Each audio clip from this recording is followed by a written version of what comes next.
The aftermath of the publication of Sue Gray's report into pandemic. Boris Johnson remains under intense pressure to resign in the aftermath of the publication of Sue Gray's report into pandemic rule-flouting in Downing Street and Whitehall.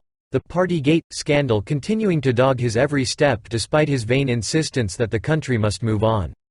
Ms. Gray, a respected veteran civil servant, was appointed in December 2021 to investigate a string of illicit drinks parties held behind closed doors at Westminster during lockdown when the public were being ordered to observe strict social distancing laws and stay at home to prevent the spread of the coronavirus. Her inquiry was delayed by the Metropolitan Police launching an investigation of its own based on the evidence she had collected, which ultimately led to 83 individuals receiving 126 fixed penalty notices. The Prime Minister, his wife Carrie Johnson and Chancellor Rishi Sunak among their number, and forced to fork over £50 each.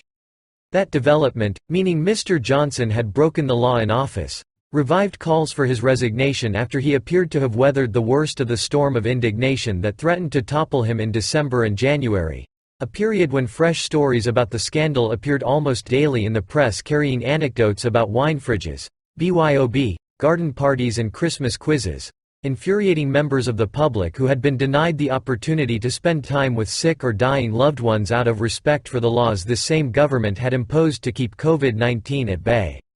There were failures of leadership and judgment by different parts of Number 10 and the Cabinet Office at different times, Ms. Gray wrote. Some of the events should not have been allowed to take place. Other events should not have been allowed to develop as they did.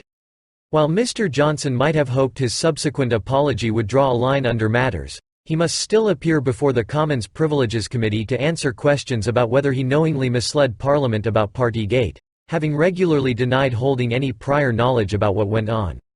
The PM has repeatedly insisted that supporting Ukraine and addressing the cost of living crisis are more important issues and attempted to defend his record by citing the speed of the UK vaccine rollout last year, but few will be convinced by his rhetoric and many of his own MPs remain incensed. Among high-profile Tories to have been particularly scathing about Mr. Johnson's ongoing leadership was Tom Tugendhat, chair of the Foreign Affairs Committee, who said, "Number 10 is the UK's strategic headquarters. It has the responsibility to maintain operational capability whatever the circumstances." The Prime Minister put the governance of the UK at risk to a single, severe COVID outbreak. That is to say nothing of the lack of respect it showed for the British people or the Queen.